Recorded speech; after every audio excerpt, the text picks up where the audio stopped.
皆さん、こんにちは。グローバルハンズオン VC の安永と申します。GHOVC のファウンディングパートナーでもありまして、サンブリッジのファウンダー&創業社長でしょうかのアレン・マイナーさんに今日はお越しいただきました。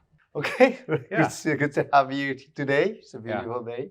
And so I think many of the audience, I hope that Alan is so famous, especially in the VC community.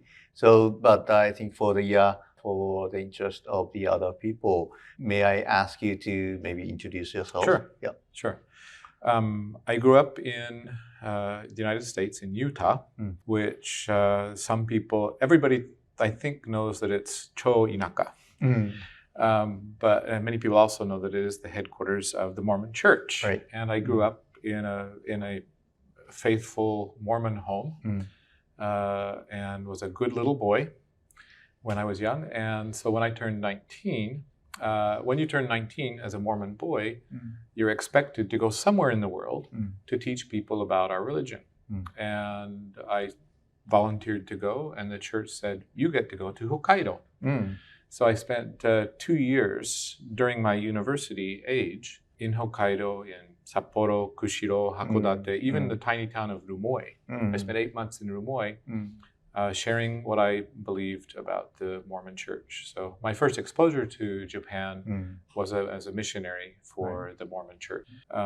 And I became fascinated with Japanese culture. I loved the people.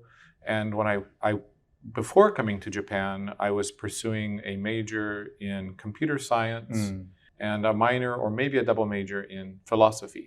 So I was computer science for my career, philosophy for my personal education. When I came back from Japan, I switched from philosophy to Asian studies because I became very interested in Asian culture, Japanese culture in particular. So that 2 years in Japan changed the trajectory of my life from a philosophical computer scientist to a Japanophile. Right.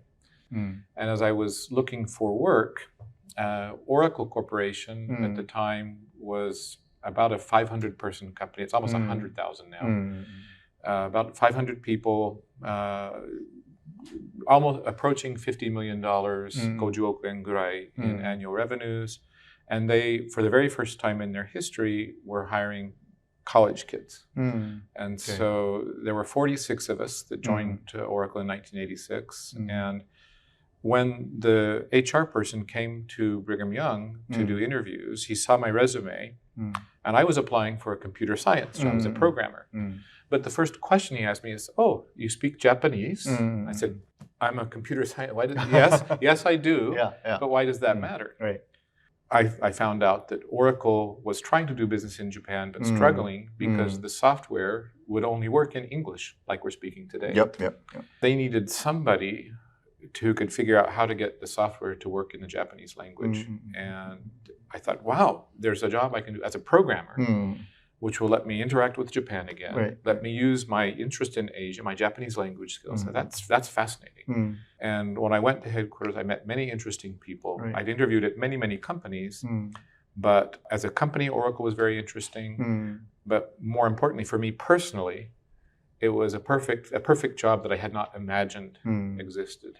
So you started in Oracle. I started in Oracle in 1986.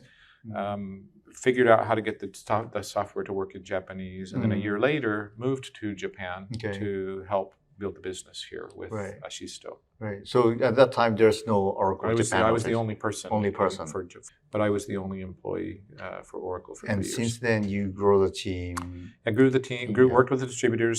I grew the business from about with the help of the distributors from about $250,000 in revenue in Japan each year to about $10 million over 3 years. Wow. At that point, Oracle in those days, way of building budgets was how much did you sell last year? Multiply it by 2. That's what you have to do next year. Okay. So it was very simple budgeting process. It was a very simple budgeting process, a very complex execution process. Because every year you had to figure out how can I double the team? Where can I find twice as many customers next year as I found last year? But so as we were going from 5 million to 10 million, I knew that going from 10 to 20 was beyond my capacity to lead. It was beyond the capacity of Ashisto Right. to grow their business at that pace. I said, we need to bring in someone who can take this foundation that we have and grow it to the next level. And so I spent about a year interviewing 40 people as potential presidents for Oracle Japan, and eventually met Chikara Sano, who was one of there were 4 people competing for the position of president of IBM Japan in the late 80s. Eventually, Kitashiro-san was the one that became the CEO. Yeah.